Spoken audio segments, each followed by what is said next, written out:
ఉపరాష్ట్రపతి ఎన్నికకు సర్వం సిద్ధమైంది. ఉదయం 10 గంటల నుంచి సాయంత్రం 5 గంటల వరకు పార్లమెంట్ భవనంలో ఈ ఎన్నిక జరగనుంది. సాయంత్రం 6 గంటలకు ఓట్ల లెక్కింపు చేపట్టి రాత్రికి విజేతను ప్రకటించనున్నారు.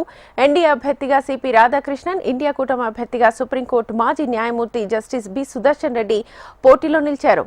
రహస్య ఓటింగ్ ప్రక్రియ ద్వారా ఉపరాష్ట్రపతి ఎన్నికను నిర్వహించనున్నారు. పార్లమెంట్ ఉభయ సభలకు ప్రాతినిధ్యం వహించే మొత్తం సభ్యుల సంఖ్య 788. అయినప్పటికీ 7 స్థానాలు ఖాళీ కావడం వల్ల ప్రస్తుతం 781 ముందే ఉన్నారు. కాగా ఇప్పటికే ఉపరాష్ట్రపతి ఎన్నికకు దూరం ఉన్నట్లుగా బీఆర్ఎస్, బీజేడీ ప్రకటించాయి. దీంతో ఓటింగ్ లో 386 ఓట్లు దక్కించుకున్న వారే విజేతగా నిలవనున్నారు. అయితే ఎన్డీఏకి 425 మంది సభ్యుల బలం ఉండగా వైసీపీ ఇతర పార్టీల మద్దతు కలిపితే ఆ సంఖ్య 438కి మించే అవకాశం కనిపిస్తోంది. ప్రతిపక్ష కూటమి అభ్యర్థి జస్టిస్ బి సుదర్శన్ రెడ్డికి 314 మంది ఎంపీల మద్దతు ఉన్నట్టుగా తెలుస్తోంది.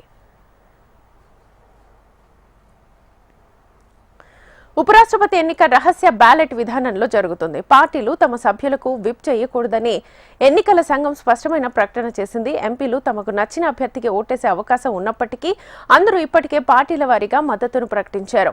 ఎన్డీఏ ఎన్నికను ప్రతిష్టాత్మకంగా తీసుకుని కూటమి బయట ఉన్న వేర్వేరు పార్టీల ఎంపీల మద్దతు కూడగట్టే ప్రయత్నం చేసింది. నిన్న పార్లమెంటు పాత భవన సముదాయంలో విపక్ష కూటమి నేతలు సమావేశమయ్యారు. ప్రాధాన్యత ఓటులో కేవలం 1వ అంకెనే వేయాలని, 2వ ప్రాధాన్యత నమోదు చేయొద్దని నేతలు తమ ఎంపీలకు సూచించారు. నమూనా పోలింగ్ ని నిర్వహించారు.